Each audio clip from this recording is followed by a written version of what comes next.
विधानसभा सभापती नार्वेकर साहेबांनी ऐतिहासिक असा निर्णय दिलेला आहे। या निर्णयामध्ये शिवसेना पक्षच एकनाथ शिंदे साहेबांचा आहे असं त्यांनी घोषित केलं आहे। त्यामुळे पक्ष आमच्याकडे, धनुष्यबाण आमच्याकडे आहे।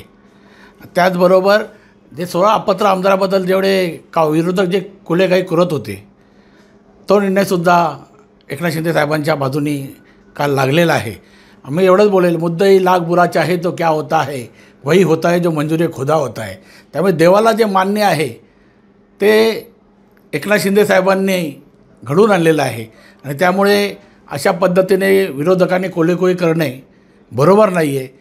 परवा दिवशी शिंदे साहेबांच्याबद्दल, डॉक्टर श्रीकांत शिंदे साहेबांबद्दल आमचे जुने मित्र विजय साळवी यांनी जी टीका केलेली आहे त्यांच्या ते तोंडी शोभत नाही।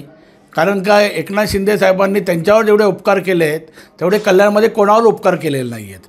आपण जर बघत असाल की तो कोरोनामध्ये मरण टेकला असताना शिंदेसाहेब त्या ठिकाणी, आई वडील जात नव्हते, बायको पोरं जात नव्हती, त्या ठिकाणी शिंदेसाहेब आपलं जॅकेट घालून त्या ठिकाणी त्याला बघायला गेले आणि ते प्रत्येक गोष्टीमध्ये आता त्यांनी त्या ठिकाणी मंदिर बांधलेलं आहे, कुठं धुबळेश्वर मंदिर रत्नागिरीमध्ये, त्या ठिकाणीसुद्धा वारेमाप पैसा शिंदेसाहेबांनी त्यांना दिला। हा जेव्हा इलेक्शनला उभा होता त्यावेळी इच्छुकसुद्धा नव्हता, त्यावेळी शिंदेसाहेबांनी आमच्या तोंडचा घास काढून ह्या विजयसाहेबीला त्यावेळी 2014ला उमेदवारी दिली आणि 55 लाख रुपये त्यावेळी शिंदेसाहेबांनी पक्ष संघटनेतर्फे त्यांना दिले होते।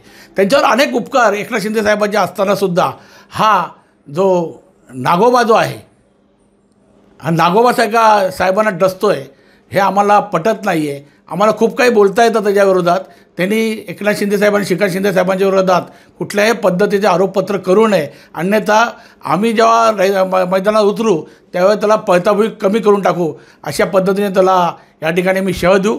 त्यांनी एवढाच तुर्तास आमचा एवढाच इशारा समजावा आणि एकनाथ शिंदे आणि श्रीकांत शिंदे साहेबांबद्दल गैरमार्गाने बोलणं, म्हणजे निश्चय अशा पद्धतीने बोलणं हे त्यांनी थांबवावं, अन्यथा आम्हालासुद्धा कुंडल्या मांडता येतात आणि कुंडल्या बाहेर काढता पण येतात, हे विजय साहेबांनी नक्की समजून घ्यावं। आणि एवढंच मी तुर्तास सांगतो आणि या ठिकाणी तुम्हाला नक्कीच सांगेल की जर ह्यापुढे त्यांनी अशा पद्धतीने चर्चा केली तर आम्ही जाहीर मेळाव्यामध्ये विजय साहेबांविरुद्ध भयानक अशी टीका करू।